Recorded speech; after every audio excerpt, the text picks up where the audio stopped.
good evening, everybody. Welcome to Wednesday Wellness. We are so grateful you are here tonight. I'm actually tuning in from Georgia. I am from Arizona, but isn't it amazing how we have this great modality of electronics to help us communicate with each other, no matter where we are and what we're doing.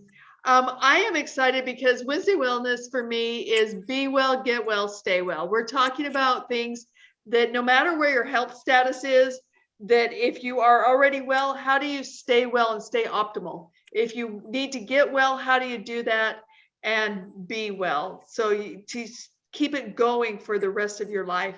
And that's what we want to do here. So this month of June, we are focused on men's health.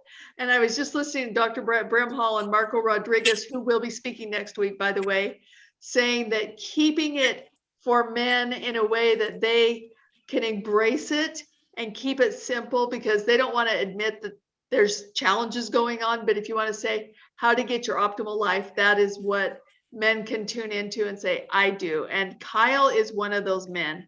I've had the privilege of knowing Kyle, I think 3 years now, actually, 2 or 3 years. I met him through the same company as many of us are in with LifeVantage. And when I met Kyle, he was already into health and wellness. So I want to read to you a little of his bio and then let him take this away. So Kyle has been in health and wellness his entire life. He is also a jack of all trades, from owning insulation business, raising chickens, to building yard art and garden boxes. I mean, he can do almost anything. He has his own garden and he thrives on helping others. He recently opened his own clinic, the Chandler Wellness Center in Arizona, where he holds health meetings. What? Chandler Life Center.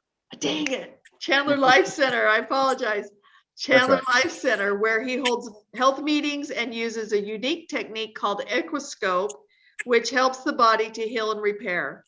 He marries that with the nutrigenomics, and it's a win-win for his clients. Tonight, Kyle is going to share part of his journey on health, and we're going to talk about the emotional side. That's a side that we don't like to address a lot, but all of us need to. So Kyle, I'm going to mute myself and let you take it away. All right. Thank you. Hi, everyone. How's everyone doing tonight? I hope you're all doing good. It is June 23rd. We're halfway through 2021 already. Can you believe that? And what a crazy year it's been, right? Year and a half, actually, with COVID. And that's one of the things I want to touch on is mental health and emotional health. And, you know, if it's something that's happened in your world, what's COVID changed for you? Actually, there's a quote I want to read from the UN has warned that COVID will likely cause long-term an increase in the number and severity of mental health problems. And, that's coming from, from lockdown, social distancing, not to mention money issues, people losing their jobs, a serious increase in things around things we don't like to talk about, but it has to be said, spousal abuse, child abuse, a lot of problems in that area that affect our mental wellness. So mental wellness, I think, is something as important as physical health. One of the things I want to touch on tonight also is about physical or mental and emotional health is your internal dialogue, especially what the last 16 years I've been studying a lot about negative self-talk and positive imagery, changing negatives into positives. And if someone wants to offer a example of negative self-talk, does anyone have an example of negative self-talk? I can give you one. Yeah. I had it tonight when I checked into the hotel and I was confused. I said, I don't mean to be a blundering idiot. Right. Because I was confused where to park. So in negative self-talk, there's a lot of, so I'm not good enough, I'm not smart enough. Share these memes I saved. One of the ones is, you will become what you tell yourself you are. So you will become what you tell yourself you are.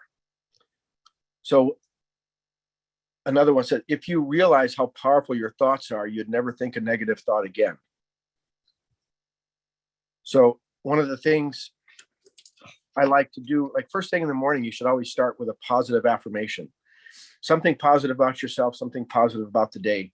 You know how everybody beats on Mondays. You know, Monday, it's Monday, it's going to suck. You know, the first 5 days after the weekend are the hardest. Things like that. If you start with a positive affirmation for Monday, Monday's going to be great.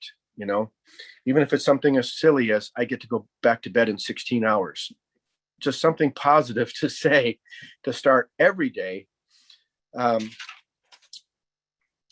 So what causes us to have negative self-talk?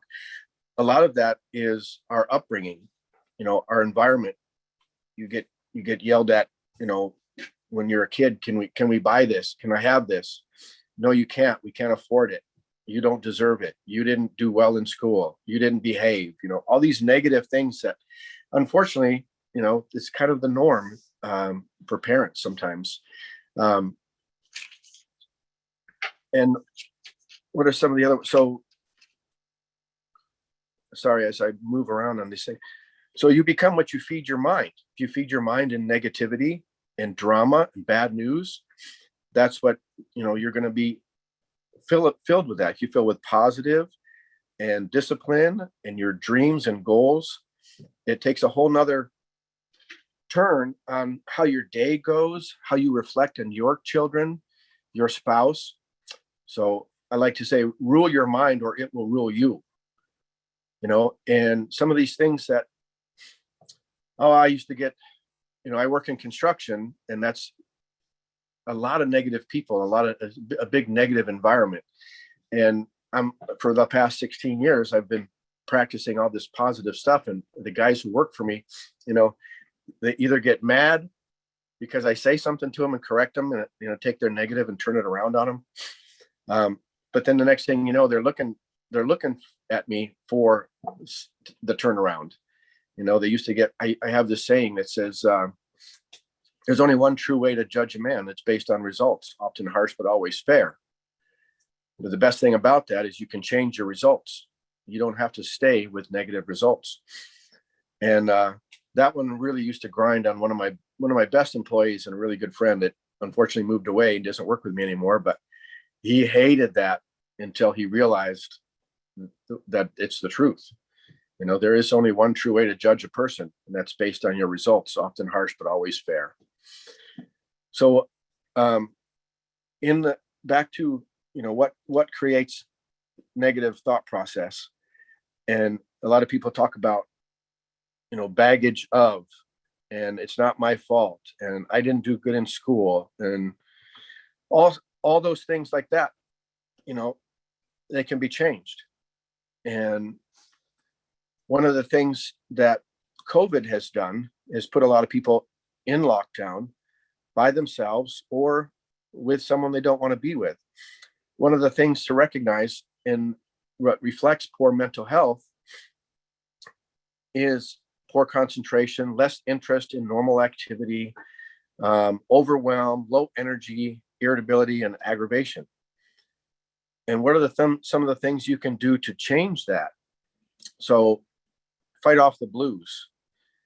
Exercise, meditate, yoga, reading, all these things like that create a positive and actually build endorphins in your body and get your mind off what brought you down.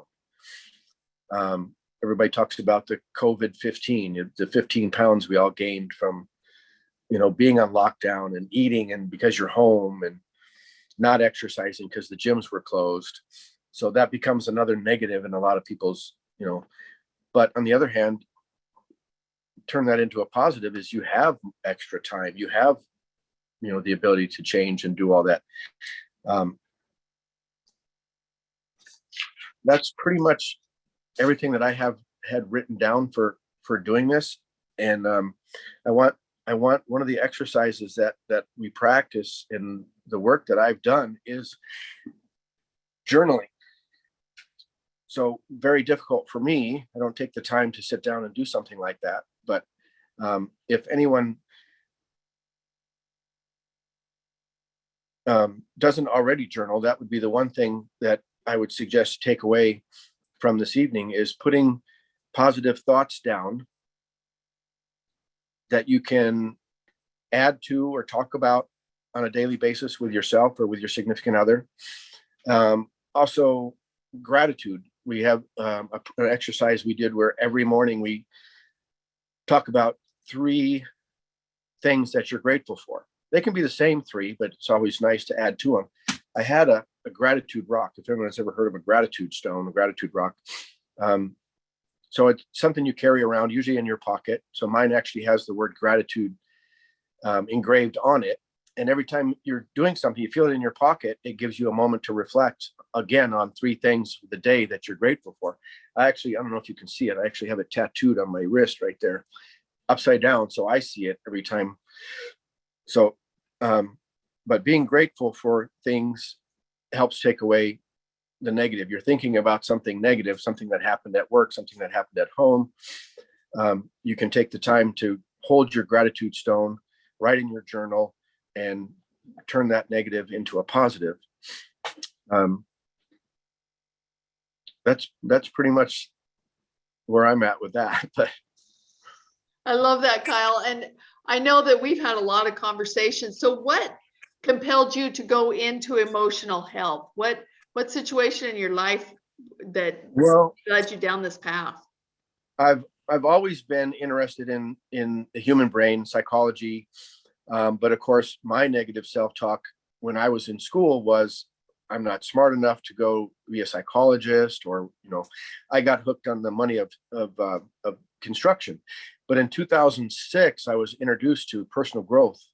I've never really knew much about it, but the introduction to it was a class, a 4-day weekend where, of course, you pay, I don't know, it was like $600. And I was the guy in the back row, sitting there, close to the door, arms crossed, attitude. And I left after that 4 days, like feeling like a whole different person. So even though I've been doing natural health and wellness most of my life, I never worked on my mind. I always had those negative self-talk, and this 4-day course taught me so much about that. I went on and did all their advanced courses. I volunteer staffed thousands of hours for the group, traveled to California on my own dime to staff for 7 to 10 days, depending on which event I was doing. And it just really stuck with me. I see the damage that it does to people. And, so now I'm in school, not starting for some other, like almost like coaching, like what my wife does, and some other stuff, and starting a men's group that helps, situations with men. They don't want to open up. They don't want to be vulnerable with their significant other. They don't have a group of other men that they can talk to, maybe cry with, pray with, talk about all the same problems. So I'm part of a group that does that, and wanting to start my own at Cellular Life Center, of course, to also expose them to better health and wellness with Life Vantage products too, and electroequiscope. But so my interest in it has been, I always say, if I knew then what I know now, I definitely would have forced myself to go to school and be in that mental health industry. But now I feel, even helping 1 or 2 people at a time. I'm working with a guy right now, as a matter of fact, that mid to late 40s, nowhere job, and divorced, and DUI, and no driver's license, and this really down all the time. And I think it's been about 3 months, and I can see the change in him. I think more so than even he can. We've got a long ways to go, but I get a lot out of it. That's awesome. I appreciate you sharing that, Kyle. I know that you've made a huge impact in my life, and sharing some little coaching things with me, like verbiage. Verbiage Yeah. is a big thing that you've really helped me with. And so I appreciate you taking time to do this tonight and share with us. Because I've also gone with there's a triangle of health. There's spiritual, physical, and emotional. And if one is out of whack, it's going to create the other ones to go out of whack. And it really is an equilateral triangle. We need to address all three sides. And we're in a day and age where it's time to look at emotional health and that mental health aspect of it, and be in a safe space where you're not going to be teased or bullied or put down because you have feelings. We're human. Your animals have feelings. You have feelings. So totally. Let's go over those three words again. So remember all three words. So three words that have quite an impact in your verbiage and in your world: can't, try, and but. So those are three words that if you eliminate that from your vocabulary and you find replacements. So the word can't. So if you say, oh, I can't make it to the party, change that to, I'm not sure if I'll be able to make it to the party. Can't is just a negative, regardless of if you want to go to the party or not. If you really are unable to make it, say, I'm unable to make it to your party. Try, I'll try to make it. Well, that's always a no. Even in something simple, I'll try to have a good day. No, I will have a good day. But everyone is really confused about why but is a negative. It leaves the door open. It's a chicken exit. So the word that replaces but is however. And if you replace that word, even in typing a text or talking, it'll become a habit. It's been a habit of mine for 16 years. And I use the word however instead of but. And it takes a while. If you really practice those three words and eliminating them and changing, it's a huge difference. And you'll catch yourself, maybe not as fast as I did, because when I was doing it, they cost me money. I was playing a game with a group of 20 other individuals, and can't cost $5. Try and but were only $1. But I had a $50 conversation in about 30 seconds one time.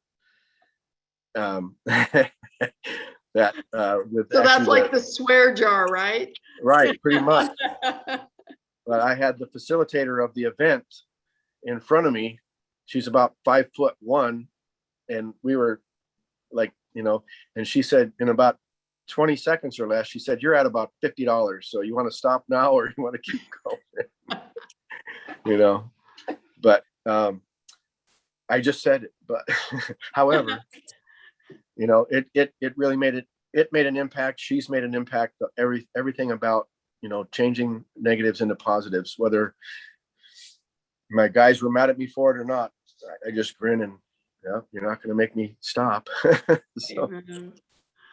All right. Well, thank you, Kyle. We're going to go ahead and close off this portion of our meeting, and then we're going to open up to question and answers for anyone who has some.